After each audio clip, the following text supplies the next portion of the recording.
जो सदियों से अपने अधिकार के लिए लड़ते रहे, उनके लिए इस वक्त संसद में कौन लड़ रहा है?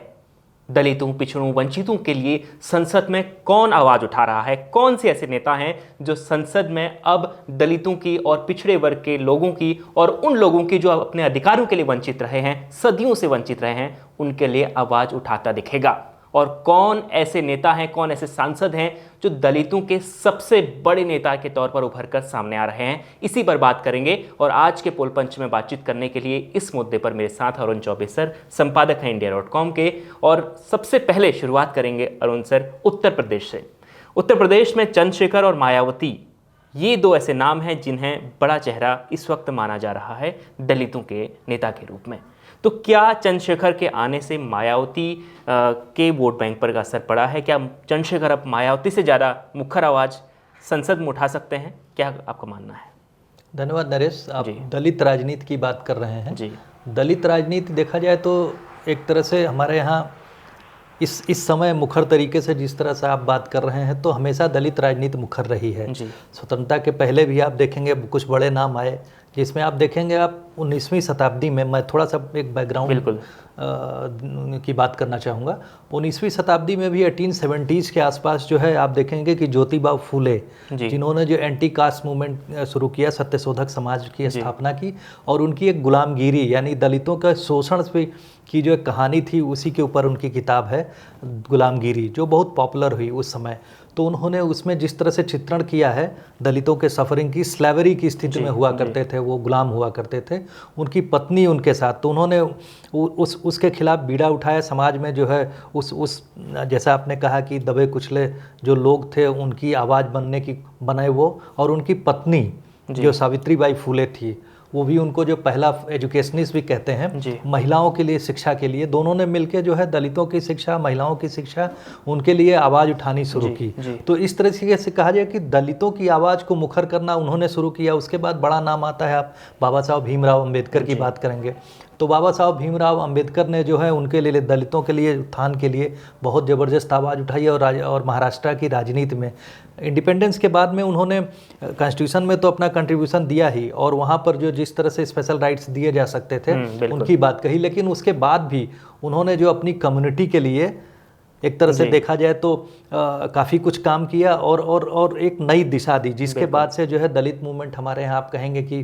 जो 60s 70s में अपने दूसरे ढंग से उभरा। और 80 के दशक में आपने सबसे बड़ा नाम काशीराम का सुना होगा। काशीराम जी जब आते तो पंजाब से थे, लेकिन उनका एक्सपेरिमेंट जो सक्सेसफुल उत्तर प्रदेश में हुआ, चूँकि आपने उत्तर प्रदेश की बात कही, तो उत्तर प्रदेश में जो है तकरीबन 21-22% जो है दलित वोट बैंक है, 21% के आसपास, 20% से ऊपर है। तो उस जो दलित पॉपुलेशन और लार्जेस्ट स्टेट भी है, तो वहाँ पर उनका एक्सपेरिमेंट कामयाब रहा। वो चाहते थे कि जो वर्टिकल डिवीजन कास्ट है, जो ब्राह्मण, क्षत्रिय, वैश्य और शूद्र की बात, उसको उन्होंने जो हॉरिजॉन्टल लेवल पे जो है एक तरह से डेमोक्रेटाइज करने की कोशिश की। उसमें आप देखेंगे कि दलितों में भी कई कास्ट हुए, चाहे वो क्षमा, जिसको मैं नहीं कहूँगा, शूद्र अतिशूद्र जो बात होती है, उसमें पासवान कास्ट भी है, दुसाध कास्ट भी है। आप देखेंगे बिहार में मुसहर कास्ट है, जो महादलित की उस श्रेणी में आते हैं। तो ये डिवीजन था। इन सब चीज़ों को जो है बिहार की कुछ स्पेसिफिक, मैं उत्तर प्रदेश की बात करूंगा, तो उत्तर प्रदेश में जो है वेस्टर्न यूपी का कास्ट कॉम्बिनेशन दूसरा है, ईस्टर्न यूपी का कास्ट कॉम्बिनेशन दूसरा है। और उस एक्सपेरिमेंट में आप देखेंगे कि 95 तक आते आते मायावती जो है उस एक्सपेरिमेंट में पहली बार चीफ मिनिस्टर बनती हैं। और उस समय नरसिम्हा राव की सरकार थी, उन्होंने कहा था कि एक बहुत अच्छा सा क्वाइनेज उन्होंने यूज़ किया था उनके लिए, देखा जाए तो मिरेकल ऑफ डेमोक्रेसी। जब मायावती कम उम्र में जो वहाँ की चीफ मिनिस्टर बनी, तो उनको उन्होंने मिरेकल ऑफ डेमोक्रेसी कही। बिल्कुल सर, इस बात आप थोड़ा सा आपको रोकूंगा कि हमने ये देखा है कि दलित राजनीति में जब दलितों का प्रभुत्व बढ़ा, मुख्यमंत्री भी दलित नेता बना, सब कुछ हुआ, संसद में भी दलित नेता भारी भरकम संख्या में थे, उसके बावजूद भी आज ऐसी परिस्थिति क्यों है कि आज भी चंद्रशेखर आज़ाद कहते हैं कि उन्हें संसद में दलितों की आवाज़ उठानी है, कि उनका हक नहीं मिला है, उन्हें हक दिलवाना है, उनकी आवाज़ को मुखर तरीके से कहना है। अभी भी ऐसी परिस्थिति क्यों बनी हुई है? देखिए, आप बात तो सही कह रहे हैं, लेकिन कुछ हिस्सों में हो सकता है, लेकिन मैं कहूं कि चूंकि वो विशुद्ध जातीय राजनीति के जरिए जो है आगे बढ़ रहे हैं, तो उन्होंने इस तरह की बात कही, लेकिन उनसे मैं पूरी तरह से सहमत नहीं हूं। इसलिए नहीं सहमत हूं कि अगर दलितों की आवाज़ नहीं सुनी जाती तो दलित चीफ मिनिस्टर नहीं बैठता और सबसे बड़े राज्य का दलित चीफ मिनिस्टर बनता है। आप देखेंगे कि बिहार की राजनीति में भी जो चिराग पासवान है, उनके पिताजी रामविलास पासवान लगातार एमपी रहे, केंद्र में कई बार मंत्री रहे। उसके साथ में अभी जो चिराग पासवान मंत्री बने हैं, कैबिनेट में उनको दर्जा मिला है। उसके साथ में हवा जो जीतन राम मांझी जो है वो भी कैबिनेट मिनिस्टर है। तो ये हम नहीं कह सकते कि दलितों की आवाज़ सुनी नहीं जा रही। संसद में बखूबी बीजेपी के पास लार्जेस्ट नंबर ऑफ दलित जो एमपीज रहे हैं। तो भारतीय जनता पार्टी हो या कांग्रेस हो, ये कहिए कि समय के साथ जिस तरह से जो कुछ हिस्सों में जो डेवलपमेंट होनी थी, तो उसमें खास आप दलित समाज की बात नहीं कर सकते। अगर जाति से अलग देखेंगे, दलित वो सभी हैं जो कि उस जो विकास के क्रम में पीछे रह गए हैं और बुरी तरह से पीछे हैं। तो दलित एक स्थिति है जो कि समाज के मैं यूँ कहूँ कि देश के कई कोनों में विद्यमान है, जिससे देश को उभारना है। तभी वो जो हम लोग विकसित देश की जो कल्पना कर रहे हैं, जो कि आने वाले 2047 में हमारा है कि हमारी जो थर्ड लार्जेस्ट इकोनॉमी हो, वो तभी हम उस स्थिति में पहुंच पाएंगे। तो दलित वो मेरी समझ में सभी लोग हैं, जाति उससे, क्योंकि हम लोग को अब इन सब चीज़ों को जाति जो कुल मिलाकर सर ये राजनीति में कुल मिलाकर ये वोटों का वर्गीकरण ही है, क्योंकि जिस तरीके से जो जिसकी बात करेगा तो उस पर राज करेगा, ये सीधी सी बात है। क्योंकि दलित पॉलिटिक्स करने से उसका बड़ा वोट बैंक उन्हें मिलेगा और जो उनकी बात करेगा वो पार्टी उन पर रहेगी। अब बात करते हैं सर उत्तर प्रदेश में चंद्रशेखर और मायावती के भतीजे आकाश आनंद की, क्योंकि मायावती ने अपने भतीजे आकाश आनंद को चुनाव में जो बड़ी जिम्मेदारी दी गई थी उससे हटाया, अचानक उन्हें अपना उत्तराधिकारी बनाया था, वो भी उस पद वो हटाया। कोऑर्डिनेटर थे और नेशनल कोऑर्डिनेटर, उस पद से भी हटाया। लेकिन अब दोबारा से अपना उत्तराधिकारी बना दिया है मायावती ने, और सारे पद जो नेशनल कोऑर्डिनेटर का पद था वो भी वापस दे दिया है। अब उपचुनाव की तैयारी कर रही है मायावती, लेकिन मायावती को बहुत नुकसान हुआ है सर चुनाव में, और ऐसे में चंद्रशेखर के पास कुछ भी नहीं है। तो एक सीट है नगीना की, अब वो संसद में है, अब वो दलितों की आवाज़ उठाने वाले उत्तर प्रदेश से कह सकते हैं कि इन दो पार्टियों में से इकलौते सांसद हैं। जी हाँ, यह बात आपकी सही है कि दलितों की उत्तर प्रदेश में देखा जाए तो अगर बीजेपी और समाजवादी पार्टी को छोड़ दें, कांग्रेस को छोड़ दें, तो उसके बाद जो तीसरा एक वर्ग बचता है जो अपोजिशन का, उसमें अकेले दम पे जो है चंद्रशेखर आज़ाद हैं। और उन्होंने जो नगीना से जिस तरह से विजय हासिल किया है, उनको एक महत्वपूर्ण नेता के रूप में वेस्टर्न यूपी में जो है स्थापित करती है। लेकिन इसके साथ में मैं ये कहूँगा कि वो अल्टरनेटिव बन गए हैं बहुजन समाजवादी पार्टी का, ये भी सत्य नहीं है। इसलिए नहीं सत्य है क्योंकि बहुजन समाजवादी पार्टी के पास अभी भी जो तकरीबन 6 से 9% के आसपास जो वोट बैंक बना हुआ है, जो कि पहले 20% के आसपास हुआ करता था। और पिछले बार एक्सपेरिमेंट में उन लोगों को 10 के करीब जो सीट भी मिली हुई थी लोकसभा में, उन लोगों ने जीती थी, जब वो लोग समाजवादी पार्टी के साथ अलायंस में पार्टनर थे, उनके अलायंस पार्टनर्स थे।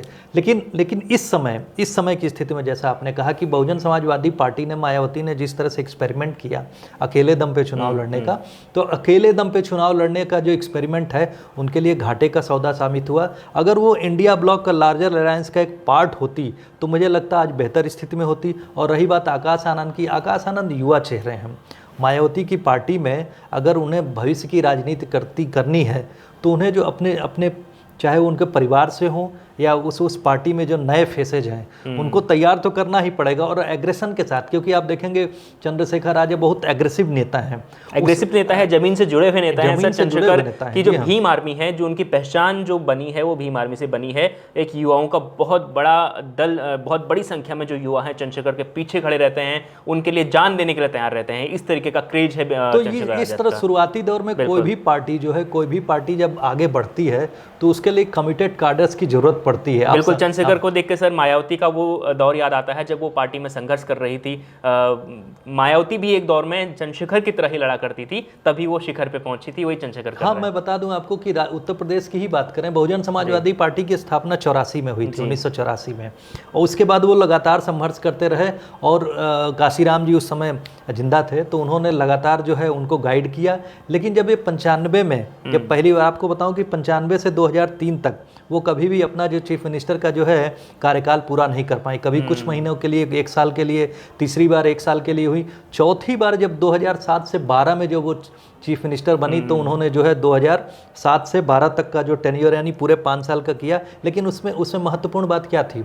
उसमें महत्वपूर्ण बात ये थी कि दलित अपनी अपने अपने जो वोटर्स के साथ में उन्होंने ब्राह्मण्स के साथ अलायंस किया। जी। तो जो वो अलायंस हुआ था दलित और ब्राह्मण का अलायंस, आप देखेंगे कि ईस्टर्न यूपी की जो तकरीबन मैक्सिमम सीट थी उस ब्राह्मण क्योंकि आप ईस्टर्न यूपी की अगर ईस्टर्न यूपी की आप ज़्यादातर सीट पे देखेंगे तो 10 से 12% तक जो ब्राह्मण वोट बैंक है वो जो दलित वोट बैंक के साथ अलायन हुआ, उसके साथ अलायंस हो गया उन लोगों के बीच में, तो दोनों जो ये एक कॉन्क्रीट कॉम्बिनेशन बना।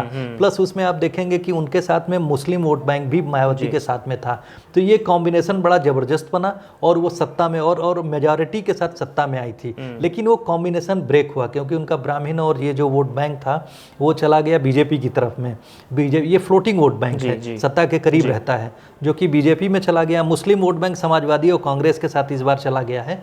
तो इस वजह से जो है ताकि वो वोट बैंक स्प्लिट ना हो, स्प्लिट नहीं हुआ तो वो वोट बैंक जो है इनका बिल्कुल कम हो गया है और इनके लिए चिंता की बात है। अगर वो आकाश आनंद को आगे लाती हैं तो आकाश आनंद की जो अग्रेसिव पॉलिटिक्स है वो मैच होनी चाहिए। मैच मेरे कहने का मतलब है कि चंद्रशेखर आज़ाद के एग्रेसिव जो पोस्चर है उसके साथ मैच नहीं होगा, या फिर यूँ कहें बिहार में आप चिराग पासवान की बात करें, चिराग पासवान युवा नेता हैं, अच्छा बोलते हैं, उनके पास एक विजन भी है, तो उसी तरह के नेताओं की अब दलित राजनीति में भी जरूरी है क्योंकि अब पूरी तरह से कास्ट बेस्ड पॉलिटिक्स नहीं चल रही है।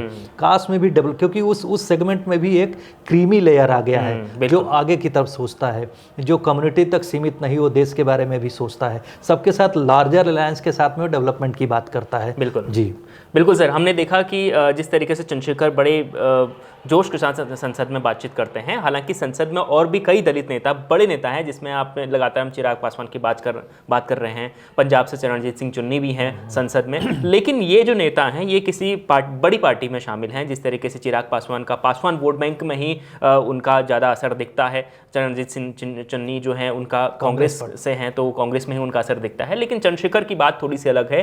चंद्रशेखर को इस वक्त इस तरीके से लिया जा रहा है जैसे वो दलितों के इकलौते बातचीत करने वाले नेता हो। हाँ, क्योंकि उन्होंने जिस ढंग से पहले अपने भाषण में जो धन्यवाद ज्ञापन किया तो उसमें तेवर दिखाए थे कि सुनना पड़ेगा, जो मैं कहूँगा वो सुनना पड़ेगा। तो ये अच्छी बात है। अगर अधिकारों की बात है तो ये डेमोक्रेसी के साथ में उसकी खूबसूरती भी है कि एक अपनी पार्टी का एक नेता भी है लेकिन वो मुखर तरीके से अपनी बात संसद में रख सकता है। दूसरी बात, आपने अभी पंजाब की बात कही। पंजाब के साथ आयरनी ये है कि पंजाब में आप देखेंगे कि 32% दलित पॉपुलेशन है। काशीराम जी वहीं से आते थे, लेकिन दलित राजनीति जो है वहाँ काशीराम के रहते हुए जो है वहाँ पर पंजाब में नहीं, एक तरह से यूँ कहें कि सक्सेसफुल नहीं हो पाई। क्यों नहीं हो पाई? क्योंकि पंजाब की राजनीति जो है दूसरे स्तर पे है। वहाँ कास्ट वाली सोसाइटी, ज़्यादातर वो जो इजलिटेरियन सोसाइटी, बराबर की सोसाइटी है, वहाँ दूसरे सिख और नॉन सिख और इस तरह से यूँ कहें कि सिख डोमिनेशन है। और जबकि ये जो सिखों में दलित हैं ये लोग दूसरे ढंग से वहाँ पर की राजनीति को चलाते हैं और उत्तर प्रदेश की राजनीति से इनका बिल्कुल यूँ कहें कि दूसरे ढंग से राजनीति, तभी ये एक्सपेरिमेंट वहाँ सफल नहीं हुआ। चंद्रशेखर की बात कर रहे थे तो मुझे असदुद्दीन ओवैसी साहब की याद आई। ओवैसी साहब की राजनीति भी अगर देखेंगे सर सेम चंद्रशेखर की उनकी तरह की राजनीति है, क्योंकि ओवैसी साहब मुस्लिमों के लिए बातचीत करते हैं, वो सबसे हितैषी नेता मानते हैं अपने आप को मुस्लिमों का, उनके लिए सदन में बातचीत करते हैं, मुखर तरीके से बातचीत करते हैं। लेकिन मुस्लिमों का जो वोट बैंक है वो सभी पार्टियों में बटा हुआ है, खासतौर पर कांग्रेस में भी है, बसपा में भी है, सपा में भी है। वैसे ही चंद्रशेखर के बारे में मुझे ऐसे कुछ तस्वीर जब देखता हूँ, आप बिल्कुल सही कर रहे हैं। क्योंकि अगर ओवैसी एकमात्र मुसलमानों के नेता होते तो जिस भी राज्य में उनकी पार्टी लड़ती, उत्तर प्रदेश में मैक्सिमम सीट मिलती उनको, ईस्टर्न यूपी में भी वो संभावना है, वेस्टर्न यूपी में भी संभावना है, बिहार में भी जबरदस्त संभावना है। लेकिन वो संभावनाएं जो है उनके साथ में जो है नहीं हो पाई। वो अपना जो गढ़ हैदराबाद है उसी को सिर्फ बचा के रह पा रहे हैं। तो ऐसा नहीं है कि बिल्कुल प्योरली एक कम्युनिटी की बात करके आप अपनी कम्युनिटी का एक तरह से नुकसान ही करते हैं। क्योंकि आपको जो अपनी राजनीति जो अगर राष्ट्रीय स्तर पे लाते हैं तो राष्ट्रीय स्तर पे आपको एक व्यापक संदर्भ में अपने को रखना होता है जिसमें राष्ट्रहित सर्वोपरि होता है। तो राजनीति यूँ कहें कि कम्युनिटी के लिए तो ठीक है जिसमें आपका इंडिविजुअल कंसर्न है, लेकिन अगर राष्ट्रहित में सोचेंगे, जैसा कि मैं पंजाब में कह रहा था, पंजाब की राजनीति बिल्कुल अलग है। इवन महाराष्ट्र की भी राजनीति, महाराष्ट्र में जहाँ से बाबा साहब आते हैं तो वहाँ हमेशा दलित चीफ मिनिस्टर होना चाहिए था, लेकिन वहाँ तकरीबन 12% दलित पॉपुलेशन है। और उनको जो भैया उनको भी उस राजनीति से उकता के शायद उकता के ही उन्होंने जो है अपने को बुद्धिस्ट जो बुद्ध धर्म अपना लिया था, क्योंकि उनको लगा कि वो ज़्यादा इजैलिटेरियन है रादर देन जो इस समय जो हिंदू पैंथियन में जो जिस तरह का डिवीज़न है उससे अपने को अलग करते हुए वो एक अलग उनका एक्सपेरिमेंट था। लेकिन महाराष्ट्र की भी राजनीति जो है उत्तर प्रदेश से अलग है, और वहाँ आप देखेंगे कि उनके लड़के जो प्रकाश राव अम्बेडकर वो भी उस तरह से सफल नहीं हो, क्योंकि प्योरली आप दलित राजनीति करके, जैसा कि मैंने कहा, जो राज्य स्तर पे हो या फिर राष्ट्रीय स्तर पे, पूरी तरह से आप सफल नहीं हो सकते हैं। बिल्कुल सर, एक पुरानी कहावत थी, आज से 20-25 साल पहले चुनाव आने से पहले कहावत थी कि दलितों के थाली में पुलाव है, लगता है आने वाला चुनाव है। लेकिन अब ये कहावत बिल्कुल फेल होती है, क्योंकि अब दलितों के भी अपने नेता हैं। दलित पॉलिटिक्स जो है वो भारत की राजनीति में बहुत बड़ा रोल प्ले करती है। अब दलितों की आवाज़ जो है वो संसद में गूंजती है, और चंद्रशेखर और चरणजीत सिंह जुन्नू की बात कर रहे हैं, चंद्रशेखर जैसे जो नेता है, या मायावती की बात कर सकते हैं। मायावती ने लंबे समय तक दलितों के लिए बातचीत की, उनके हक की आवाज़ उठाई। तो इस तरीके के नेता जो हैं वो उनके लिए लड़ते हैं। तो अब ये जो स्लोगन जो मैंने अभी कहा वो शायद अब नहीं काम करता है। हाँ, और थोड़ा सा मैंने कहा ना, जैसे कि राष्ट्रीय स्तर पर राजनीति बदल चुकी है। अब हम लोग डेवलपमेंट की बात कर रहे हैं, एक विशेष वर्ग या विशेष वर्ग के जो बैकवर्डनेस की बात नहीं होती है। अब पूरे देश को किस तरह से उस बैकवर्डनेस से निकाल के, यानी पूरी तरह से समाहित करके देश को सब लोग एक तरीके से होके आगे बढ़ने की राजनीति। दलित नेता भी कोशिश करते हैं कि दलितों का वोट है उसे बेस बनाकर उन्हें आगे की राजनीति की जाए, दूसरे वोट, जिस तरीके मायावती ने किया, जिस तरीके से। बिल्कुल। तो देखिए, उत्तर प्रदेश की राजनीति से लेकर पूरे देश में इस वक्त जो दलित सांसद पहुंचे हैं संसद में, उनकी चर्चा है। करीब करीब जो बहुत महत्वपूर्ण या जो बहुत चर्चित सांसद हैं उनके नाम हमने आपको बताए। ये जो सांसद हैं लगातार बातचीत कर रहे हैं, लेकिन चंद्रशेखर सबसे ज़्यादा चर्चा में है, क्योंकि चंद्रशेखर डायरेक्टली बात करते हैं।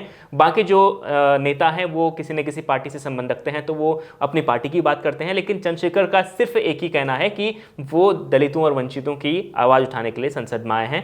लगातार हम दलित पॉलिटिक्स पर नज़र बनाए हुए हैं। देश की राजनीति में क्या कुछ बड़ा हो रहा है, संसद की आज 5वां दिन था संसद में, वहाँ पर क्या बड़ा हुआ उस पर नज़र बनाए हुए हैं। लगातार वीडियोस के जरिए आप तक पहुंचा भी रहे हैं जानकारियां। लगातार देखते रहे इंडिया.com।